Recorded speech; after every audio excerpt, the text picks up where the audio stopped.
వరంగల్ జిల్లా నర్సంపేట మండలం ఇటికాలపల్లి పంచాయతీ ఎన్నికల్లో తోడికోడళ్ల మధ్య పోరు నెలకొంది. అన్నదమ్ముల మధ్య రాజకీయ పోరు రసవత్తరంగా మారింది. నర్సంపేట మండలం ఇటికలపల్లికి చెందిన తాళ్లపల్లి అశోక్ భార్య మమత బీఆర్ఎస్ నుంచి పోటీ చేస్తోంది.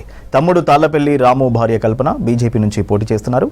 వీరి సమీప బంధువు మెరుగు శ్రీనివాస భార్య సుమలత కాంగ్రెస్ నుంచి పోటీ చేస్తోంది. వీరి ముగ్గురు ఇండ్లు కూడా పక్కపక్కనే ఉన్నాయి. దీంతో ఇప్పుడు ఈ ఎన్నికలు ఆసక్తిగా మారాయి.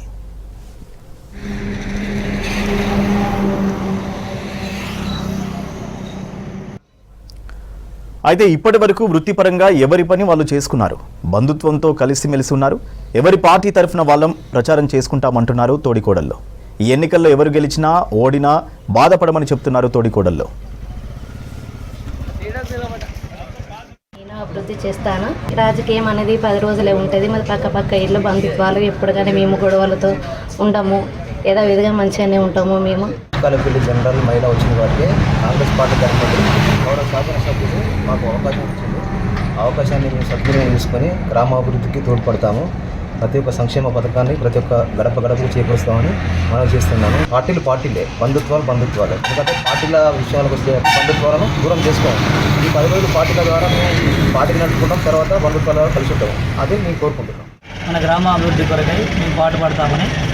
ఇది మా అన్నదమ్ములకు సంబంధించింది కాదు, ఒక పార్టీ సంబంధించింది. స్థానిక సంస్థలు గ్రామాభివృద్ధికి కూడా సంబంధించింది కాబట్టి మమ్మల్ని అందరూ ఆదరించి మమ్మల్ని గెలిపించి వెళ్ళాలని కోరుకుంటున్నాం. అన్నదమ్ముల బంధం మా అన్నదమ్ములదే, కానీ ఈ పార్టీలకు మాత్రం అలాంటిది ఏం లేదు.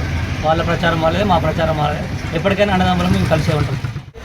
పోటీ ఇస్తున్నాను. మన గ్రామ అభివృద్ధి కోసం మేము పోరాడుతున్నాము. ఎందుకంటే కేంద్రం నుంచి నిధులు వచ్చేది గ్రామ పంచాయతీకి, మోడీ తరఫునే గ్రామ పంచాయతీకి నిధులు వచ్చేది. లైట్లైనా కానీ, ఈ రోడ్లైనా, సిసి రోడ్ అయినా కానీ, ఏదైనా కానీ మోడీ ద్వారానే ఈ నిధులు వచ్చేది. కాబట్టి మేము పోరాడుతున్నాము. ఒక యువనాలు కూడా పోరాడదామని నిర్ణయించుకున్నాము. పార్టీ ద్వారా పార్టీయే, బంధుత్వమే. ఇదే మామూలుగా స్థానిక సంస్థ కాబట్టి మా బీజేపీ తరఫున మేము నిలబడడం జరిగింది.